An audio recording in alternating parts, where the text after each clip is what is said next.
সকাল সকাল এরকম গরম গরম চায়ের সাথে পরোটা দিয়ে চা খেতে কার ভালো লাগে। এই তো আমার কাছে তো মাঝে মাঝে এরকম চা খেতে অনেক বেশি ভালো লাগে। তো চা বানাইছি, তো দুধ চা আর সাথে পরোটা।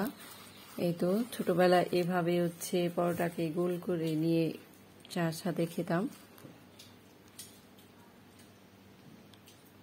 তো সকালবেলার নাস্তা খাচ্ছি।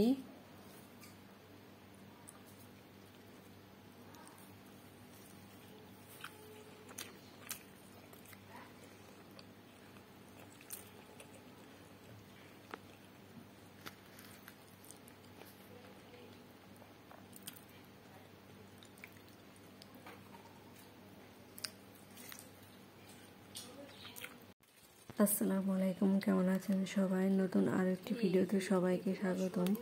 এই তো সকালে চা খাওয়ার পরে চলে আসলাম ছাদে।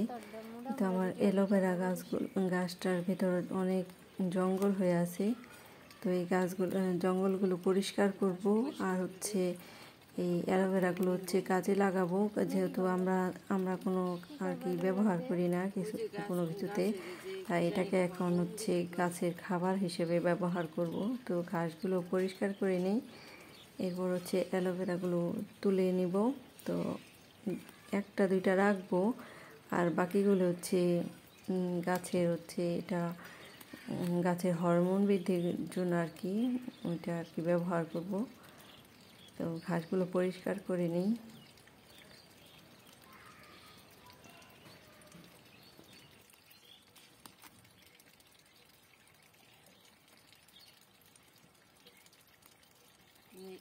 এটার একটা ছবি তুলি।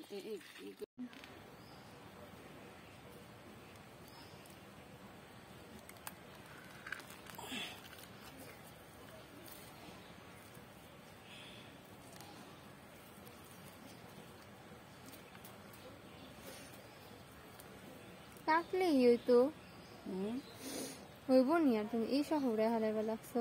একটা রাখি, এরা রাখা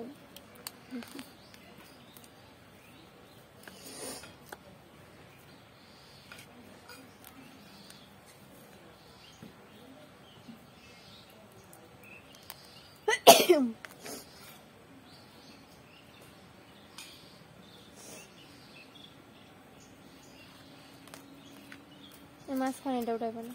মাঝখানেটা নাকি সাইডেরটা? না, মাঝখানেটা।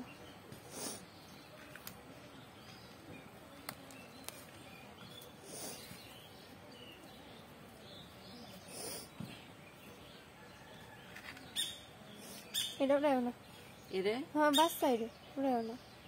বড়টা উঠাই না, বড়টা সাইডে থেকে উঠাই।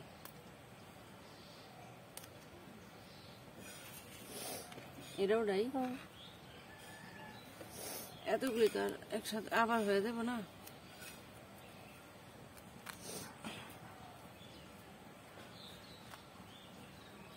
করতেছ না, করতে থাক।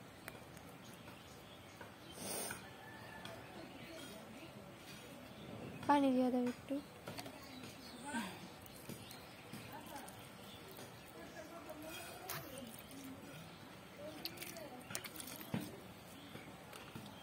এই তো সবগুলো অ্যালোভেরা তুলে নিলাম।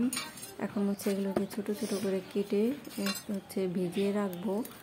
এরপর এটা 10-12 দিনের মতো ভিজিয়ে রাখার পর এরপর গাছে ব্যবহার করব।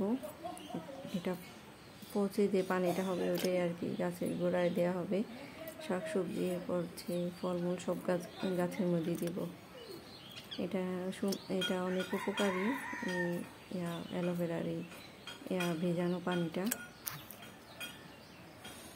তো আমি এখন আর কি ব্যবহার করে দেখি যে কেমন উপকার পাই। তো আজকের মতো ভিডিওটি এখানে শেষ করছি। ভিডিওটি ভালো লাগলে ভিডিওটিতে একটি লাইক দিবেন, চ্যানেলটিকে সবাই সাবস্ক্রাইব করবেন।